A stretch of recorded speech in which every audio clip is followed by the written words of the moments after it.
દાહોદ પોલીસને મળી મોટી સફળતા, નકલી ચલણી નોટોનો પર્દાફાશ કરતી દાહોદ પોલીસ। દાહોદના ફતેપુરા તાલુકાના લીંબડિયા ગામમાં એક મકાનમાં નકલી ચલણી નોટો છાપે તેની ખાનગી રાહે બાતમી મળતા એલસીબી એસઓજી ટીમ દ્વારા રેડ પાડતા નકલી ચલણી નોટો, લેપટોપ, પ્રિન્ટર, નોટો છાપવા માટેના કાગળ તેમજ રોકડ 21,000 મળ્યા। રેડ કરતા આમ દાહોદ પોલીસને નકલી ચલણી નોટોનો પર્દાફાશ કરતી દાહોદ પોલીસને ઝડપી મોટી સફળતા મળી છે। અહેવાલ માં ન્યૂઝ, કિશોર ડબકર, દાહોદ। દાહોદ જિલ્લા police LCB PI Sanjay Gameti, PSI SOG Siddhraj Rana અને એમની ટીમોને ટેકનિકલ સોર્સથી માહિતી પ્રાપ્ત થયેલી કે હુસેન પીરા નામનો શખ્સ જે તેલંગાણામાં 59 લાખ રૂપિયાની FICN એટલે ફેક કરન્સી કેસમાં ડિસેમ્બર 2024માં પકડાયેલો, તેના દાહોદ જિલ્લા ખાતેના સંપર્કો છે।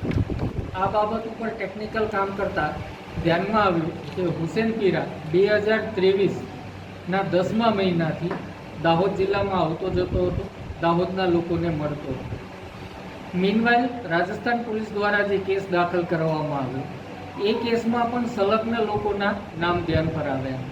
ત્યારબાદ આ તમામ બાબતોનું ટેકનિકલ એનાલિસિસ કરતા પોલીસને શંકા ગઈ કે કાનજીભાઈ નામનો ઈસમ જે છે, જે પોતે ફતેપુરા તાલુકાના લીંબડિયા ગામમાં રહે છે, કાનજીભાઈ કુમાભાઈ ગરાસિયા, જે પોતે એસટીમાં નોકરી કરે છે, એ હુસેન પીરાના મહત્તમ સંપર્કમાં રહેલ વ્યક્તિ હતા અને શંકાની સોય તેમના પર જતા એલસીબીના પીઆઈ SJ રાઠોડ દ્વારા તેમના ઘરે પંચોની રૂબરૂમાં રેડ કરતા આશરે 21,000ની નકલી નોટમાં લગાડવામાં આવતો થ્રેડ RBI ભારત લખેલા 143 જેટલા કાગળો, બ્લેક થ્રેડ લગાડેલા આશરે 332 કાગળો અને જે નકલી નોટો એના ઘરે છાપી હતી એનું એક કલર પ્રિન્ટ ટેસ્ટ પેજ મળી આવેલ।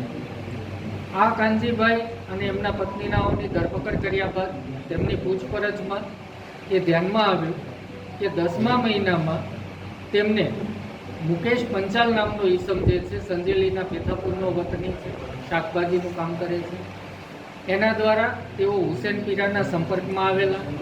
પોતે નકલી નોટ ખરીદવાની ઈચ્છા દર્શાવતા આ મુકેશ, અન્ય એનો એક સાથીદાર, એક બીજો મુકેશ કમોડ, કાનજીભાઈ અને હુસેન પીરાનાઓ ભેગા થયા। લીંબડિયા ગામે એમના ઘરે પ્રિન્ટર અને એ સંસાધનો લાવી હુસેન પીરાએ નોટો છાપી। આ નોટો ચકાસણી કરવા માટે તેઓ માનપુર હિલ ખાતે અન્ય એક વ્યક્તિને મળ્યા। તેણે જણાવ્યું કે આ નોટો ચાલશે નહીં, જાડી સાઇઝની છે।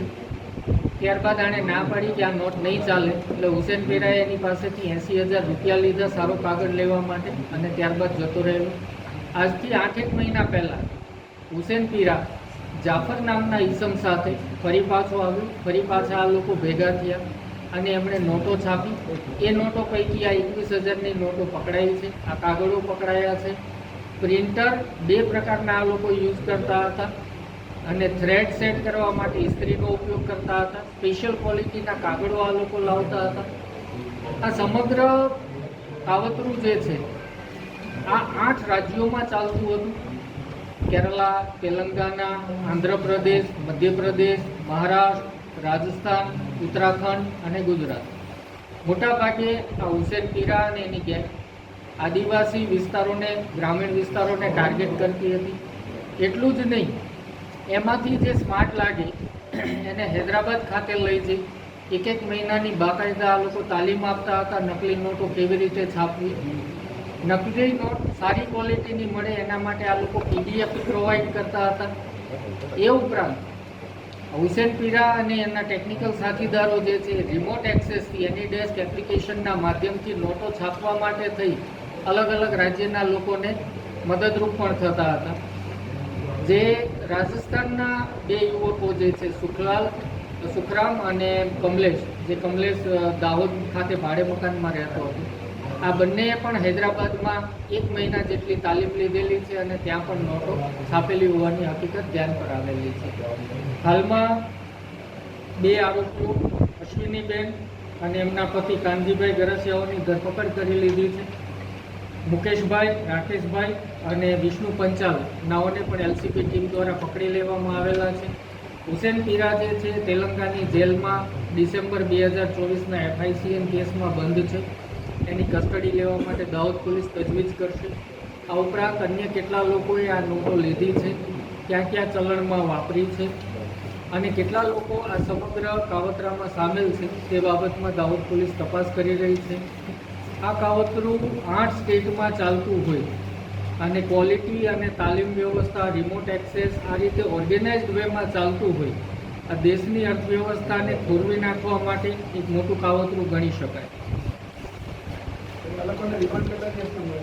હાલમાં બંને દંપતીના 7 દિવસના રિમાન્ડ દાહોદ પોલીસને પ્રાપ્ત થયા છે.